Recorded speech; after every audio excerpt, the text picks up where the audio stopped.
Hi friends, welcome to AH information. Friends, రాష్ట్రంలో పెన్షన్దారులకు ఈరోజు పెన్షన్లు పంపిణీ చేస్తారని రాష్ట్ర ముఖ్యమంత్రి చంద్రబాబు నాయుడు గారు చెప్పిన విషయం అందరికీ తెలిసిందే. సో రాష్ట్రంలో చాలామంది పెన్షన్దారులు పెన్షన్ల కోసం ఎదురు చూస్తున్నారు.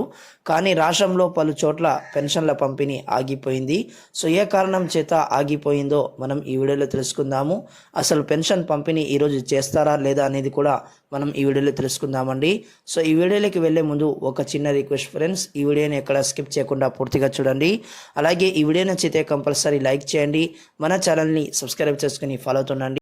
రాష్ట్ర ముఖ్యమంత్రి చంద్రబాబు నాయుడు గారు సెప్టెంబర్ 1వ తారీఖున ఆదివారం కాబట్టి, సెలవు దినం కాబట్టి సచివాలయ ఉద్యోగులను ఒకరోజు ముందే పెన్షన్లు పంపిణీ చేయాలని ఆదేశాలైతే జారీ చేశారు. కానీ కొన్ని అనివార్య కారణాల వల్ల ఈరోజు పెన్షన్లు పంపిణీ అయితే జరగట్లేదండి. సో ఎందుకంటే మన రాష్ట్రంలో తుఫాన్ కారణంగా చాలా చోట్ల జిల్లాల్లో వర్షాలు కురుస్తున్నాయి. సో ఈ వర్షాల కారణంగా పెన్షన్దారులకు పెన్షన్ అందించడం చాలా కష్టంగా మారుతుంది. మన ఏపీ రాష్ట్రంలో సుమారు 65 లక్షల మందికి పెన్షన్ పంపిణీ అయితే చేయాల్సి ఉంటుంది. సో దానికి సంబంధించి 2,730 కోట్ల రూపాయలను రాష్ట్ర ప్రభుత్వం వారు విడుదల చేశారు. సో సచివాలయ ఉద్యోగులు వీరందరికీ కూడా పెన్షన్లు పంపిణీ చేయాలి. మన రాష్ట్రంలో తుఫాను కారణంగా పలు చోట్ల భారీ వర్షాలు కురుస్తున్నాయి. సో దాని కారణంగా అక్కడక్కడ పెన్షన్ పంపిణీ ఆగిపోతుంది.